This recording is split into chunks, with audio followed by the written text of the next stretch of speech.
Hi, ഇന്നൊരു tomato fry എങ്ങനെ ഉണ്ടാക്കാൻ നോക്കാം. അതിന് വേണ്ടിയിട്ട് ഒരു ചീനച്ചട്ടി അടുപ്പത്തേക്ക്, എന്നിട്ട് അതിലേക്ക് വെളിച്ചെണ്ണ ഒഴിക്കുക. വെളിച്ചെണ്ണ ചൂടായിട്ട് വരുമ്പോൾ കടുക് ഇടുക. കടുക് പൊട്ടി കഴിഞ്ഞാൽ വെളുത്തുള്ളി ചേർക്കുക.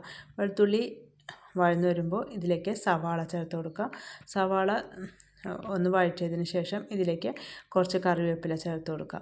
എന്നിട്ടിത് നന്നായിട്ട് വഴറ്റിയെടുക്കുക. ഈ സവാള നന്നായിട്ട് വഴറ്റണം. സവാള നന്നായിട്ട് വഴന്നു കഴിഞ്ഞാൽ അതിലേക്ക് പൊടികളൊക്കെ ചേർത്ത് കൊടുക്കുക. മഞ്ഞൾപ്പൊടിയും മുളക് പൊടിയും മല്ലിപ്പൊടിയും ചേർത്തിട്ട് ഇത് നന്നായിട്ട് വഴറ്റുക.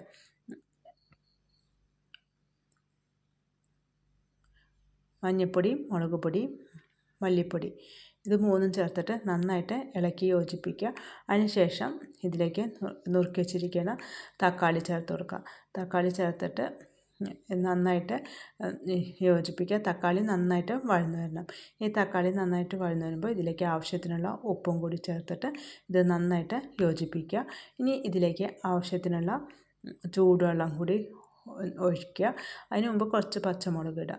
ഇനി ഇതിലേക്ക് ആവശ്യത്തിനുള്ള വെള്ളം ഒഴിച്ചിട്ട് ചൂടുവെള്ളം ഒഴിച്ചിട്ട് ഒന്ന് ചെറിയ തീയിൽ ഒന്ന് വേവിച്ചെടുക്കുക. അപ്പോൾ വെള്ളമൊക്കെ പാകമായിട്ടുണ്ട്. അപ്പോൾ ഇതിലേക്ക് ലാസ്റ്റ് കുറച്ച് ഗരം മസാലയും കൂടി ചേർത്തിട്ട് നമുക്കിത് ഓഫ് ചെയ്യാം. അപ്പോൾ നമ്മുടെ ടൊമാറ്റോ ഫ്രൈ റെഡി ആയിട്ടുണ്ട്. എല്ലാവരും ഇതുപോലെ ഒന്ന് ട്രൈ ചെയ്ത് നോക്കിയിട്ട് അഭിപ്രായങ്ങളൊക്കെ അറിയിക്കുക. അടുത്ത നല്ല റെസിപ്പി ആയിട്ട് വീണ്ടും കാണാം. അതുവരേക്കും ബൈ. താങ്ക്